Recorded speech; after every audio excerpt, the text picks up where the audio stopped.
Hai teman-teman semua, berjumpa kembali dengan saya Dr. Andri, spesialis kedokteran jiwa dari Rumah Sakit Omni Alam Sutra Tangerang.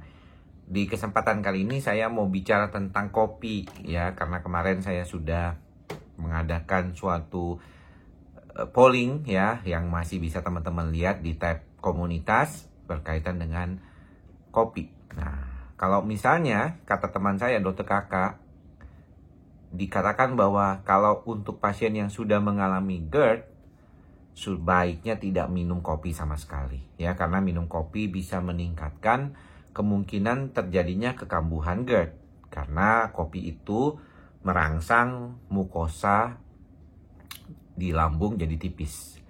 Dan kalau dia sudah sampai tipis banget, gejala lambungnya akan timbul kembali. Jadi sebaiknya memang tidak minum kopi bagi yang mengalami GERD. Nah, pada kesempatan kali ini saya nggak mau berbicara tentang GERD-nya, karena sudah pasti itu dampaknya memang sangat dominan kalau minum kopi lagi. Tapi saya mau kasih tahu tentang bagaimana kalau misalnya pasien gangguan cemas, apakah boleh minum kopi? Nah, ini dia. Memang kita tahu kopi ini mengandung suatu jenis kafein yang bisa membuat jantung berdebar-debar. Masalahnya kalau orang cemas, sensitivitas jantungnya cukup tinggi. Jadi bagaimana cara supaya pasien gangguan cemas masih bisa ngopi? Nah, ini dia. Pertama, teman-teman, saya biasanya nih kalau tidur suka pakai jam ya, smartwatch seperti ini ya. Kalau teman-teman lihat itu ada warnanya kan, kelap-kelip itu adalah infrarednya dia. Dia bisa mengukur denyut jantung kita saat ini berapa.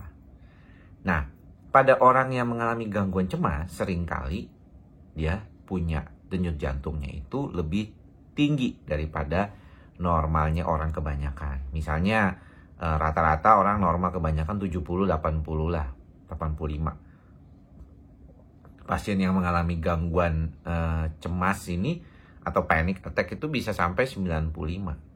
Jadi ketika panic attack itu terjadi pada kisaran 110 denyut jantungnya, maka bisa jadi makin tambah cemas, gampang datangnya.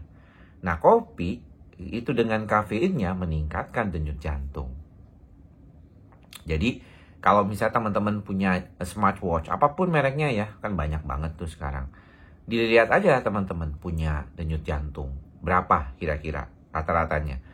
Kalau masih di bawah 85 dan teman-teman masih pengen ngopi, suka ngopi, saya rasa menggunakan kopi yang nggak terlalu banyak, 100 cc misalnya ya, cuma sekitar setengah cangkir, masih boleh-boleh aja sih ya. Asalkan tadi lambungnya aman ya, tidak terlalu sakit misalnya.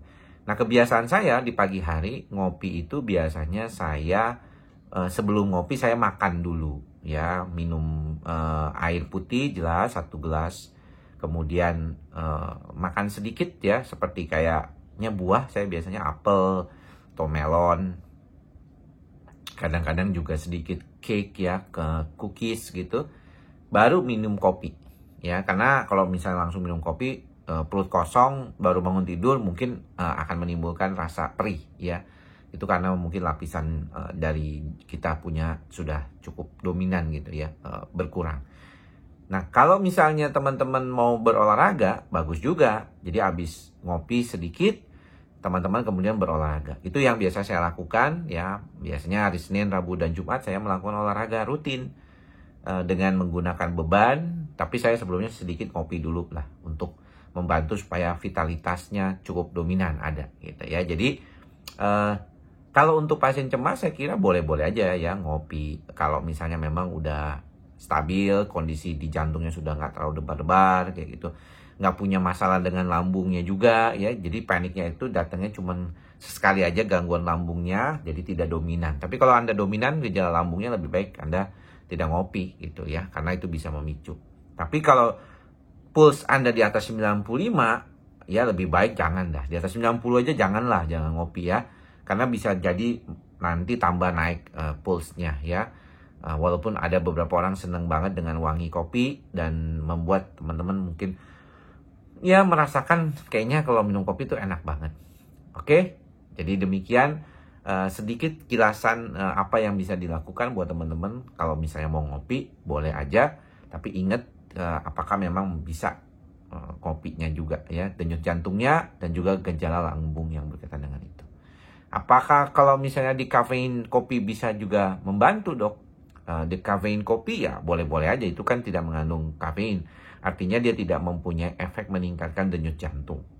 Kalau misalnya dia bisa meningkatkan denyut jantung, sebaiknya tidak diminum. Oke? Semoga semua makhluk berbahagia. Salam ikhlas, sabar dan sadar. Salam sehat jiwa. Bye-bye.